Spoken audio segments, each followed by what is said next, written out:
Good afternoon. We're here to demonstrate the recommended field procedures for the collection of food density data using water displacement, which we refer to as method 2 in our guidance. So let's start by looking if we have the required equipment. We have a high quality dietary digital scale that meets the specifications recommended by intake. We have a graduated cylinder with markings. This cylinder is not ideal, but it's what I could find in my home, given the situation with COVID, I could not procure a better one. We have a plate, and we have opted to enter the data immediately into the Excel data collection form. We've also, so let's moving on to step 1. Step 1 is selecting the food samples. We will be working with plums today, and as you can see, we have selected 5 plums out of a big box at random, and they look pretty similar in shape and size.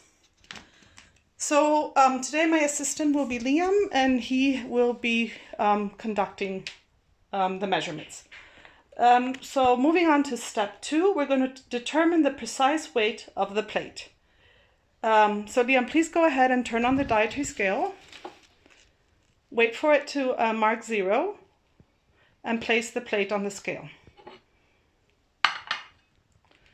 The first measurement is 426, and Liam, please enter that in cell G4. 426.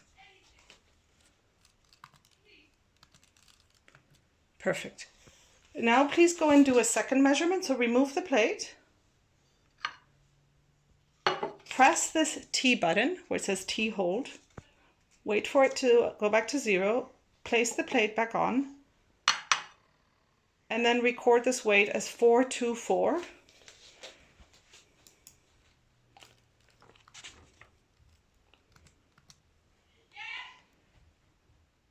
Now on to a third measurement. So remove the plate.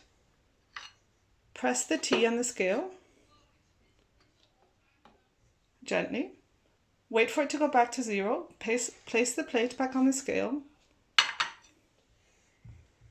And record the measurement as 424.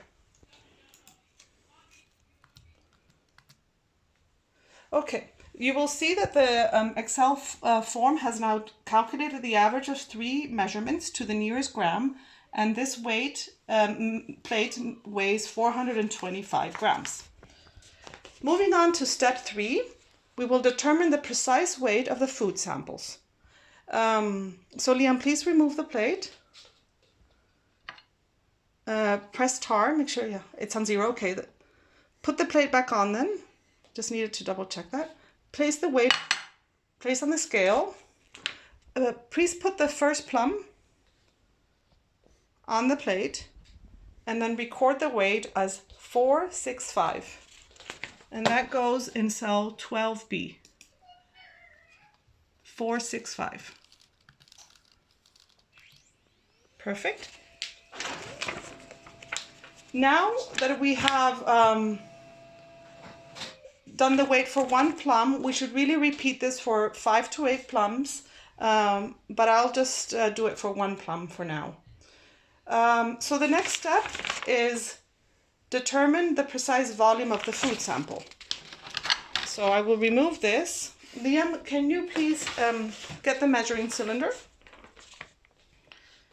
and fill the cylinder up to about 40, because we know that the food item is quite small. So you can firstly fill it up with a pitcher, and then it might be easier to fill it more accurately. Actually, Liam, you have to be level, your eye level, so you've passed it a little bit. So just remove a little bit of water. Okay. Put it back, and now you have to be at eye level, and the bottom of this minuscule has to be at the level. So you need a few more drops of water, and it might be easier to add it with a cup of water. Okay. Now it is exactly at 40. So Liam, please record the volume as 40.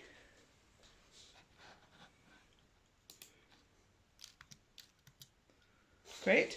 Now, Liam, place the same plum that you weighed, put it in the water, and now read the new measurement, which is now 45. So enter that in the Excel sheet. Okay, now we need to repeat that two more times. So please take everything out. You can pour the water back into the pitcher, that's fine. You can use a tissue to dry the plum.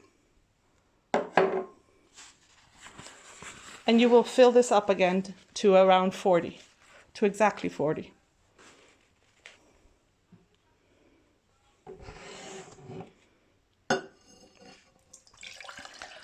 You need to be at the same, your eye needs to be at the same level to see it accurately.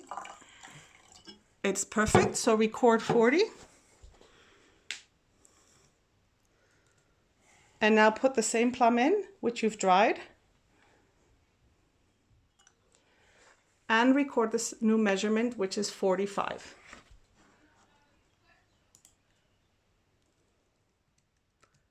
Okay, so remove it again.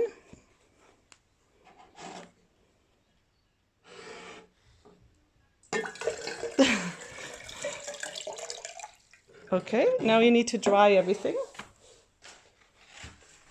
especially the plum. Dry the plum, dry the table. Fill this cylinder again to 40.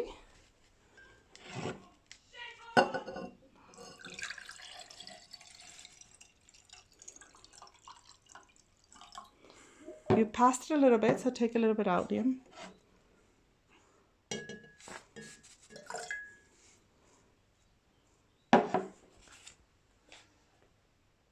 It's exactly 40.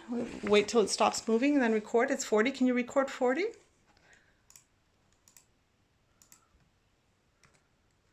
Okay, now put in the same plum. This is still plum number 1. And record the new measurement, which is again 45. So this measure cylinder is not does not have enough graduations. You saw that all measurements were went from 40 to 45. Ideally, you would have more graduations there. So we've finished the first measurement, the first plum. You would have to do this with 5 to 8 samples and then continue filling the Excel. Thank you very much.